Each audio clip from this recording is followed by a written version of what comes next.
Mengandung benih Om Mafia. Bab No.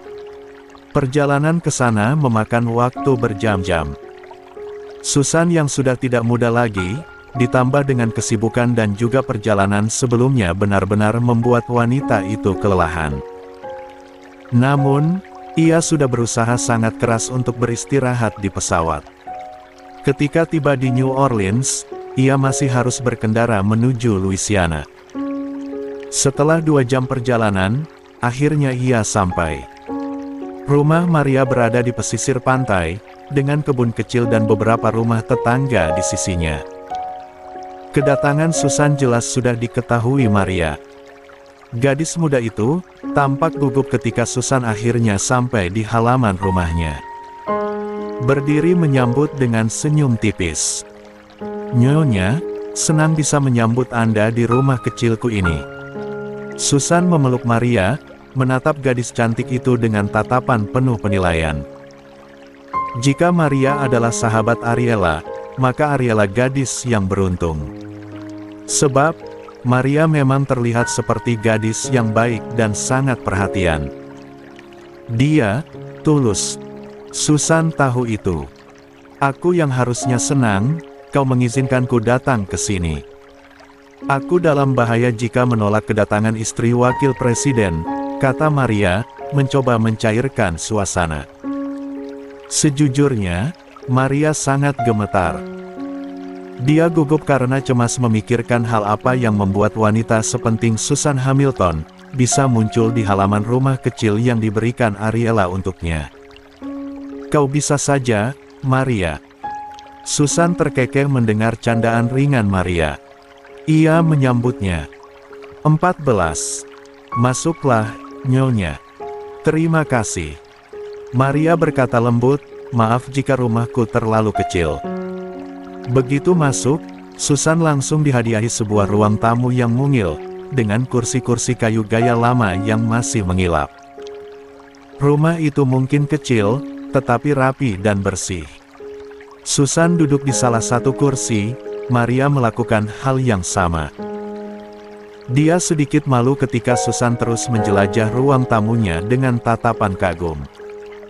"Apakah Anda ingin de?" "Tentu. Aku tidak tahu apakah Anda akan menyukainya." "Tidak masalah, aku suka de jenis apapun." Susan melihat Maria menuangkan de ke cangkir keramik mungil di atas meja. Ini rumah yang sangat hangat dan indah. Kayu-kayu di rumah mungil itu seolah menyimpan memori, menebarkan aura positif. "Terima kasih, Nyonya Hamilton. Aku tidak tahu apa yang membuat Anda datang ke rumahku begitu mendadak." Senyum. Selama beberapa detik lamanya, Maria dihadiahi senyuman. Gadis muda itu meremas tangan di pangkuannya. "Nona Howard, aku datang ke sini untuk menanyakan beberapa hal soal Ariela Rosewood." "Apa kau mengenalnya?" Mata Maria melebar. Ya, dia sahabatku." "Apakah terjadi sesuatu padanya? Apakah dia terluka atau?" "Tidak, dia baik-baik saja bersama suaminya." Maria langsung lega. "Akan kujelaskan sesingkat mungkin. Kuharap kau dapat dipercaya untuk menjaga rahasia." "Aku akan menjaganya, Nyonya." Maria tahu itu. Sekitar 23 tahun lalu, karena suatu hal aku kehilangan putriku, yang hanya beberapa menit dilahirkan. Ya Tuhan, aku turut berduka soal itu. Putriku, sama seperti kakak-kakaknya, memiliki rambut merah alami dengan 2 tahi lalat di lengan kirinya. Secepat kilat, Maria langsung memahaminya. Nyonya Susan Hamilton sedang memastikan sesuatu. Bahwa Ariela mungkin saja adalah putrinya yang hilang. Ariela, putri wakil presiden. Bukankah itu sebuah kejutan yang sangat luar biasa? 15. Bisakah kau menceritakan padaku bagaimana kehidupan Ariela selama ini?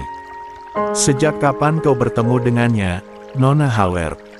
Sambil meremas tangannya, Maria mengangguk dan berkata, Aku bertemu dengannya saat kami berusia 10 tahun. Saat itu, aku sedang membeli sesuatu untuk ibuku.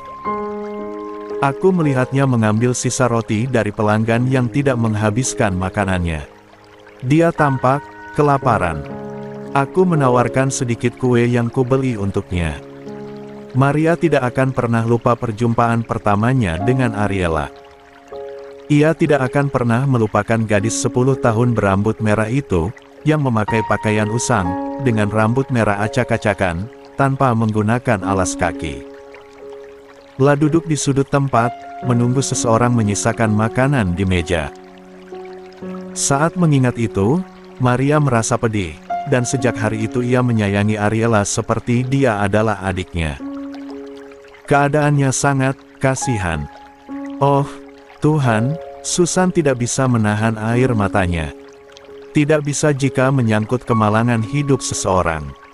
Entah siapapun itu. Ariela gadis malang yang penuh semangat. Dia sering mendapatkan siksaan dari ayah dan ibunya, tetapi dia tetap tersenyum. Apa yang terjadi setelah itu? Aku membawanya ke rumah, memberikannya baju-bajuku yang sudah tidak muat. Dia benar-benar sangat kecil, sangat kurus. Ibunya sibuk menjual narkoba, ayahnya menjadi tukang pukul dan pecandu alkohol. Apa kau tahu di mana mereka sekarang? Tidak, beberapa waktu sebelumnya wanita bernama Barbara itu muncul dan berniat membawa Ariela. Kurasa dia akan menjualnya, tetapi Tuan Rutherford berhasil menyelamatkannya. Tolong, teruskan Maria. Susan mendengarkan semua kisah yang diceritakan Maria dengan sangat detail, dan sesekali mengajukan pertanyaan-pertanyaan. Ariela, dia begitu malang. Semakin Susan mendengar kisah gadis itu, ia semakin terseduh-seduh. Dia kehilangan bayinya, nyonya. Ariela sempat hamil, Susan baru mendengarnya. Itu membuatnya sangat memahami beban yang dialami Ariela. Nyonya. Maria melihat Susan melamun untuk beberapa waktu. Terima kasih, Maria. Aku bisa saja salah, tetapi Ariela mungkin saja putriku. Jika seandainya hasil tes berkata lain, aku tetap akan melindunginya. Dia sudah terlalu lama menderita. Karena terlalu fokus pada perjalanan itu. Susan sampai lupa memberi pesan pada JJ untuk mengirimkan rambut Ariela ke laboratorium dengan pengamanan ketat. Ketika mengingatnya, Susan sudah terlambat. 16. Sebab, tak lama ketika ia berada dalam perjalanan pulang, La langsung diserbu oleh banyaknya telepon yang masuk. Salah satunya adalah dari William. Will, ada apa? Apa kau baik-baik saja, sayang? Ya, aku masih di New Orleans.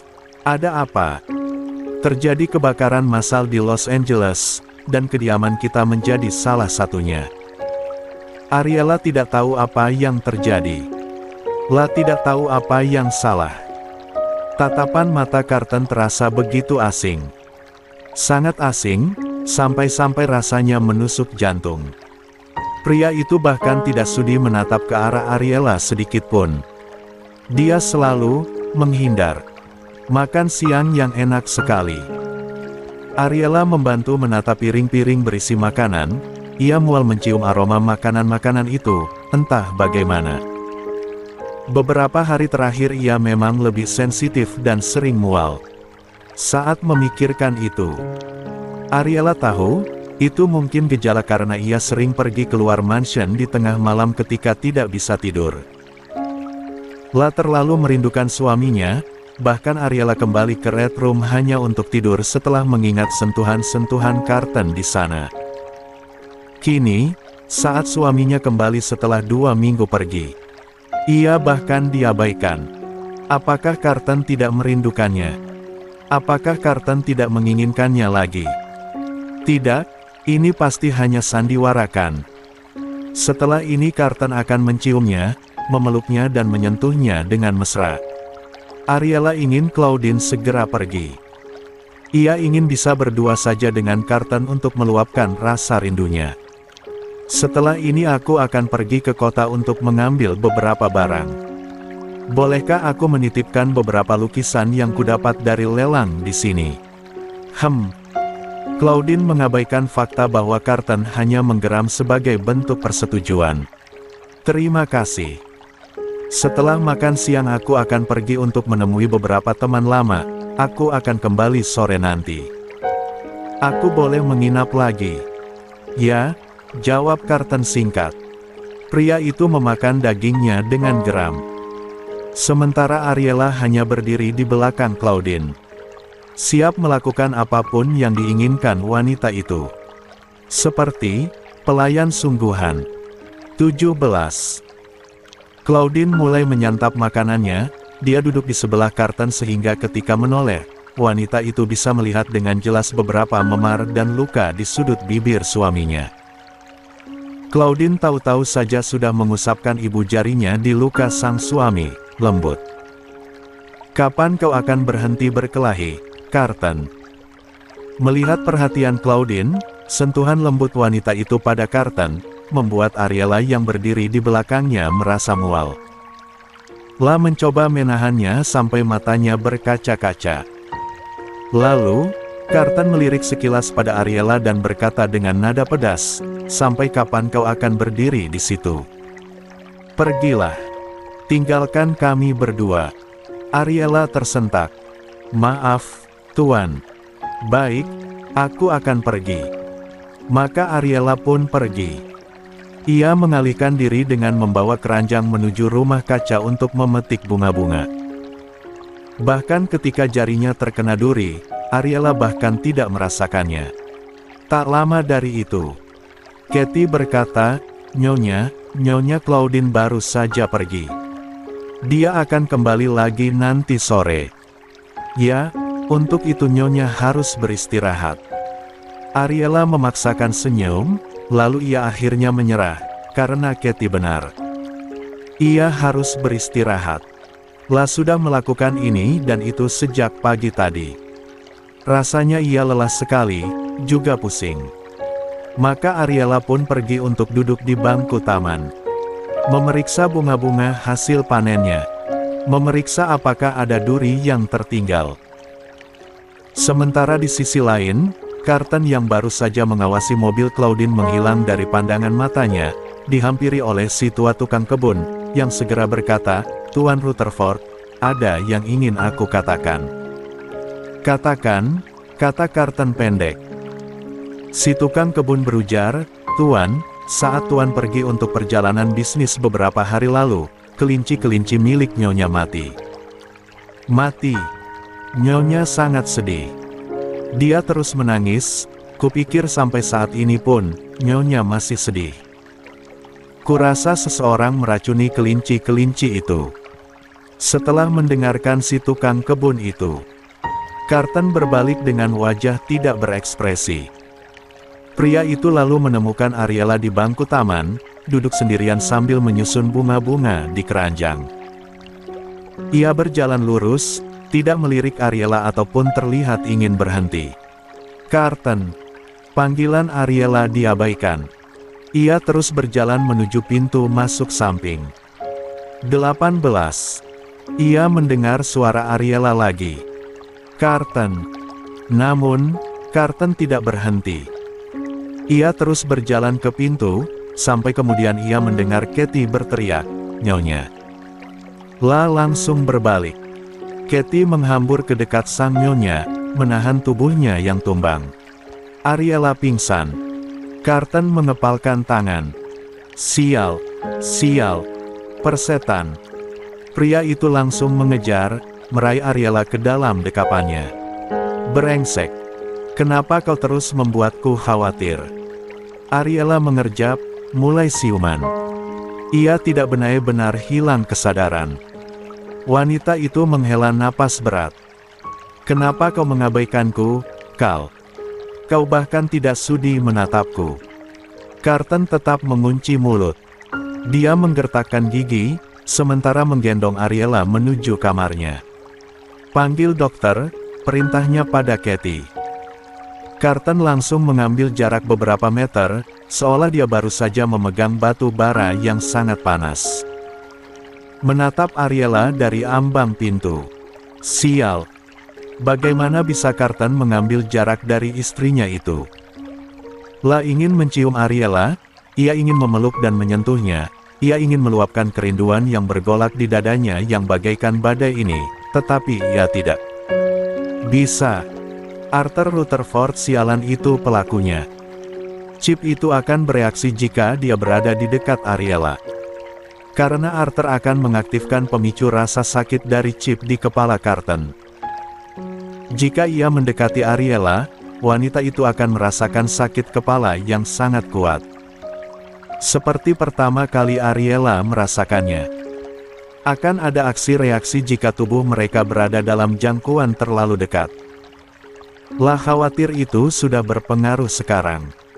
Lalu setelahnya, Carlton pergi keluar dan membawa mobilnya sendiri menuju bandara. Entah bagaimana, tahu-tahu saja Carlton sudah berada di Brooklyn, di kediaman utama keluarga Rutherford. Apa yang sebenarnya kau inginkan? Kenapa kau mengganggunya? Kenapa kau terus mengganggunya? Jika kau ingin menyakiti, sakiti saja aku. Saat itu, Arthur hanya duduk santai.